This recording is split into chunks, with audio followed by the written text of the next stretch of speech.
Everyone, आप देख रहे हैं आपका अपना चैनल लवली टीचर और मैं हूं आपकी दोस्त पवनीत कौर। और आज की इस वीडियो में हम करने वाले हैं एक मैथ्स के कंसेप्ट का टेस्ट। आपने बहुत सारे मैथ्स के कंसेप्ट्स पढ़े हैं जो कि काफ़ी उनमें से इम्पॉर्टेंट भी थे, काफ़ी आपको याद होंगे।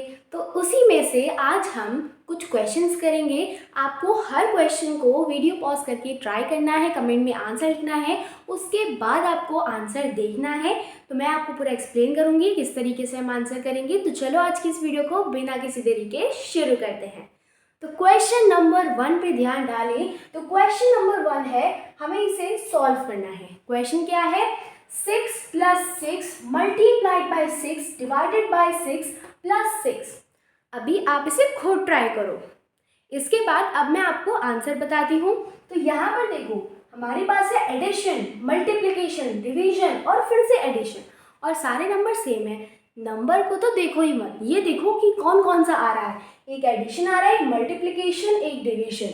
तो यहाँ पर जब बहुत सारे ऑपरेशंस करने हो तो हम किस रूल का यूज़ करते हैं? BODMAS का। BODMAS के अकॉर्डिंग हम क्या पहले करते हैं? डिवीजन पहले करते हैं। तो यहाँ पर डिवीजन किसके बीच में हो रहा है? 6 और 6। 6 को अगर मैं 6 से डिवाइड करूँ तो मुझे क्या मिलेगा? 6 1 ज़ा 6, तो मुझे मिलेगा 1 एज अ आंसर। तो यहाँ पर अगर मेरे पास 1 आ गया तो उसके बाद BODMAS के अकॉर्डिंग हम डिवीजन की बात करते हैं मल्टीप्लिकेशन।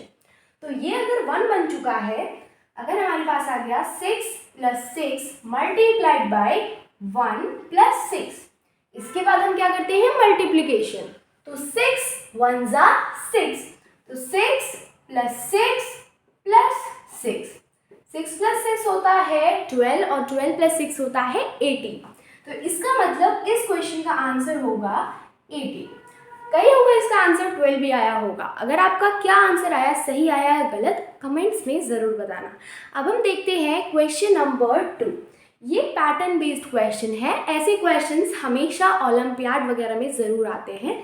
तो यहाँ पर है 2 6 7 21 22। इसके बाद कौन सा नंबर आएगा ये हमें बताना है। तो इससे पहले हमें एनालाइज करना पड़ेगा। देखो यहाँ पर है 2, इसके बाद आ रहा है सीधा 6। 2 को 6 बनाने के लिए मैंने क्या किया होगा? 2 3 ज़ा 6 होता है, तो इसका मतलब मैंने यहाँ पर 3 से मल्टीप्लाई किया होगा।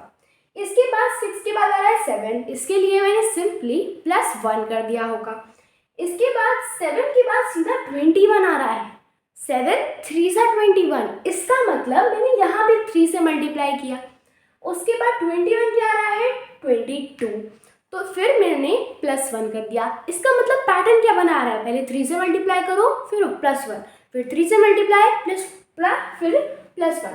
इसके बाद देखो 21 के बाद आ रहा है 22, यानी कि +1 करा है। इसके बाद क्या करना पड़ेगा हमें? Multiplied by 3। तो हम 22 को 3 से मल्टीप्लाई करेंगे। 3 2 ज़ा 6, 3 2 ज़ा 6। तो यहाँ पर नेक्स्ट नंबर क्या होगा हमारे पास? 66। आपका आंसर क्या आया कमेंट में ज़रूर बताना। अब हम देखेंगे क्वेश्चन नंबर 3। क्वेश्चन नंबर 3 के अंदर हमें ट्राइंगल के तीनों एंगल्स गिवन है, जो कि क्या है? x 2x और 3x। हमें निकालना है largest angle. Find the largest angle. अब साफ सीधी सी बात है, इनमें सबसे बड़ी एंगल कौन सी होगी? 3x होगी। 3 तो हमें पता है, x की वैल्यू हमें निकालनी पड़ेगी। हमने एक रूल पढ़ा था जिसे हम बोलते हैं एंगल सम प्रॉपर्टी। अगर आपने वो रूल नहीं देखा है तो मैंने उस पर वीडियो बना रखी है, आप जाकर वो रूल पढ़ सकते हो। फिर आपको ऐसे फाइन मिसिंग एंगल वाले केसेस में कोई भी प्रॉब्लम नहीं होने वाली है। तो ट्राइंगल हमने पढ़ा था, एंगल सम प्रॉपर्टी का मतलब होता है कि ट्राइंगल के अंदर 3 एंगल्स होते हैं। तीनों एंगल्स का सम, कोई भी किसी भी तरीके का ट्राइंगल ले लो, 180 ही होता है। तो हमें अगर तीनों एंगल्स गिवन है तो क्या हम लार्जेस्ट एंगल नहीं निकाल सकते? बिल्कुल निकाल सकते हैं। तो यहाँ पर हम करेंगे x + 2x + 3x equals to क्या आ जाएगा? 180, क्योंकि तीनों एंगल्स का सम क्या होता है ट्राइंगल में? हमेशा 180 डिग्री। अब यहाँ पर x + 2x क्या हो जाएगा? 3x, 3x + 3x क्या हो जाएगा? 6x। तो ये हो जाएगा 6x इक्वल्स टू 180 डिग्री। अब x की वैल्यू निकालनी है तो हम 6 को, ये देखो यहाँ पर मल्टीप्लिकेशन में है, वहां जाकर हो जाएगा डिवीजन में। 6 3 ज़ा 18 और 0, तो x की वैल्यू आ गई है हमारे पास यहाँ पर 30। लेकिन हमें x की वैल्यू थोड़ी ना निकालनी है, हमें निकालनी है लार्जेस्ट एंगल। लार्जेस्ट एंगल क्या है? 3x है। तो यहाँ पर 3 मल्टीप्लाइड बाय x करेंगे, तो 3 मल्टीप्लाइड बाय 30 हम करेंगे।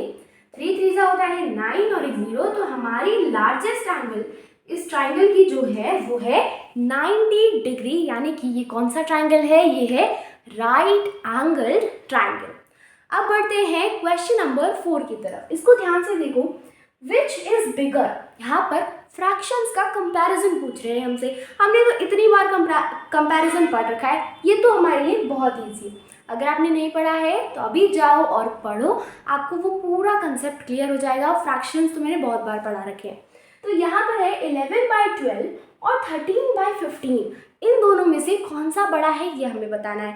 मैंने आपको बताया है अगर ना तो न्यूमरेटर सेम है और ना ही डिनोमिनेटर सेम है तो हमें क्या करना पड़ता है? एलसीएम से डिनोमिनेटर को सेम करना पड़ता है। तो हम 12 और 15 यानी कि दोनों डिनोमिनेटर्स का एलसीएम निकालेंगे। तो यहाँ पर 12 और 15 का एलसीएम निकालेंगे। 2 6 ज़ा 12 और यहाँ पर 15 एज इट इज आ जाएगा। 2 3 ज़ा 6 और 15 एज इट इज आ जाएगा। फिर हम 3 से करेंगे तो 3 1 ज़ा 3 और 3 5 ज़ा 15। इसके बाद 5 1 ज़ा 5, तो इसे अब हम मल्टीप्लाई कर लेते हैं। 2 2 ज़ा होता है 4, 4 3 ज़ा होता है 12 और 12 5 ज़ा होता है 60। इसका मतलब जो हमारा 12 और 15 का एलसीएम है वो क्या है? वो है 60। अब हमें दोनों डिनोमिनेटर्स को सेम करने के लिए क्या करना पड़ेगा? हमें इन दोनों डिनोमिनेटर्स को बनाना पड़ेगा 60। वो हम कैसे बनाएंगे? यहाँ पर है 11/12 और 13/15। 12 को 60 बनाने के लिए मुझे मल्टीप्लाइड बाय 5 करना पड़ेगा। अगर मैं नीचे मल्टीप्लाई कर रही हूँ तो ऊपर भी सेम नंबर से ही मल्टीप्लाई करूँगी। ऐसे ही अगर मुझे 15 को 60 बनाना है तो मुझे किससे मल्टीप्लाई करना पड़ेगा? 4 से, क्योंकि 15 4 ज़ा 60 होता है। इसके बाद ऊपर भी 4 से मल्टीप्लाई हम यहाँ पर कर देंगे। तो यहाँ पर आ जाएगा 11 5 ज़ा होता है 55/60 और दूसरी फ्रैक्शन क्या आ जाएगी यहाँ पर? 13 4 ज़ा होता है 52 और 15 4 ज़ा 60। अब क्या हम नहीं बता सकते इन दोनों में से बड़ी फ्रैक्शन कौन सी है? इन दोनों में से बड़ी फ्रैक्शन ऑब्वियसली 55/60 है। 55/60 क्या है? 11/12। इसका मतलब 11/12 और 13/15 में से कौन सी फ्रैक्शन बड़ी है? 11/12। तो इस तरीके से आप फ्रैक्शंस का कंपैरिजन कर सकते हो। आपका आंसर सही आया था या नहीं कमेंट्स में ज़रूर बताना। अब हम बढ़ते हैं इस टेस्ट के लास्ट क्वेश्चन की तरफ। अगर आपने इसका भी आंसर सही दिया तो आप तो सच में जीनियस निकले।